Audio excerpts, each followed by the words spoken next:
Hi, I'm Professor Goins, and welcome to the Math Professor's YouTube channel. If you find the content to be useful or interesting, please consider giving us a subscribe. Also, we'd appreciate any likes, comments, or sharing of our videos. We're a very small channel, and we'd like the chance to grow, so any of those small interactions, small free, let me remind you, interactions, would be, again, much appreciated. Let's get into the video.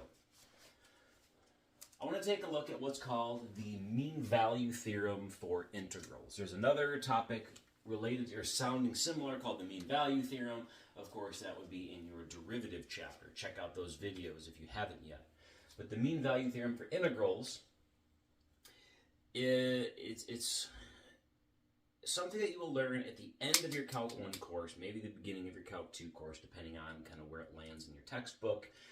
But this is going to be a tool that is primarily utilized in the proof of one of the statements of the fundamental theorem of calculus, just like the mean value theorem for derivatives was used as a tool in one of the proofs of the statement of the fundamental theorem of calculus. But this one, again, is related to integrals, where the other one was related to the value of a derivative. Let's see what this says. Suppose I have this graph here of just some random function f of x, and I look at the area beneath a curve. Well, what I can do is I can imagine that I could find a rectangle that has width a to b and has height, somewhere along this range, where the area of the rectangle is equal to the area below the curve. Now, if you look at this rectangle, this horizontal line is going to intersect a point on the graph, which means that it's going to be some value, some c value between a and b. And of course, the height of this is going to be the function value at c, meaning that the area of the rectangle would be b minus a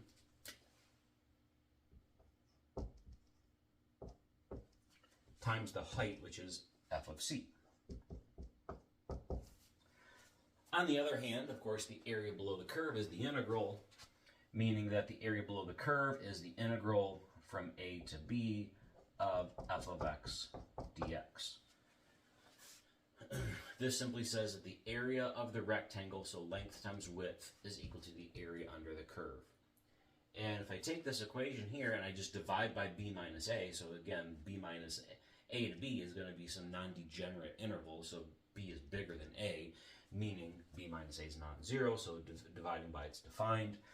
And I would get the function value f of c is going to be 1 over b minus a, integral a to b of f of x dx. Now, if you look at the right-hand side of that equation, it should look familiar. That is the average function value, meaning I can rewrite this equation as follows. This is the same thing as saying that f of c is equal to f average. So let's box this one. Here's what this tells me. Somewhere between a and b, I have the average function value in the entire interval. That average value actually does occur somewhere. Just like with the mean value theorem, we had the average slope, or the average rate of change on the interval, does actually occur somewhere on that interval. Well, this one says that the average value occurs somewhere on the interval. So that's the main idea behind the mean value theorem for integrals. Exercises in your textbook generally consist of things like the following. Give you a function, give you an interval, and say find the c value corresponding to the mean value theorem of integrals, and then maybe not sketch the graph to kind of verify the geometry. So let's do that. Let's take this simple function, the x squared, 0 to 2, find the c value from the mean value theorem for integrals, then we'll sketch the graph. Well, this is the equation that we're going to solve. We have to solve this for c. I get the following. So again, let's just start by writing out the equation we have to solve.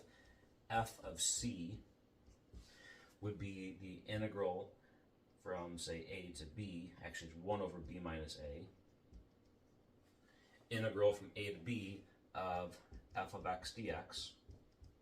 So there's the general equation. f of c, well, that'd be c squared. 1 over b minus a would be 1 over 2 minus 0. Integral from 0 to 2 of x squared dx. So plugging in the specific function and the specific limits of integration, specific a and b value, we get that equation. Therefore, I get c squared is 1/2 antiderivative of x squared, using the power rule for antiderivatives, would be x to the third over 3 evaluate from 0 to 2.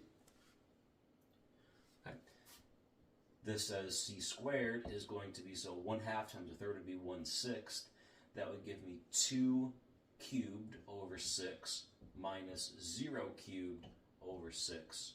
So c squared would be 8 over 6, which of course reduces to c squared would be 4/3. And then finally, c would be the square root of 4/3, which would be 2 root 3 over 3. Okay. Of course, just keep in mind when you solve this equation, there's a plus and minus, but in this case, we know that c has to be between 0 and 2, so we're only going to take the positive radical. Okay, so c is going to be 2 root 3 over 3, and sketch the graph of this on 0 to 2.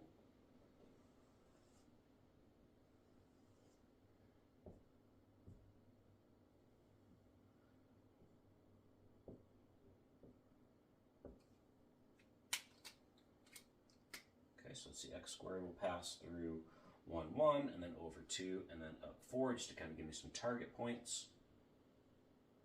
And that would go to about right here. So I'm looking at the area of this region. And let's see, I did not bring a calculator, but let me just fire this up on the computer real fast. So 2 square root of 3 over 3, and that's approximately 1.15. So this is approximately 1.15. 1.2 is, I mean, you know, more than 1 or 2 decimal places on here, you can probably more than 1 decimal place. You can't really do that accurately. But that's approximately, so this, say right here, so that would be 1.15. If I look at the point on the graph directly above that, that would be, say, about here. And then I'm looking at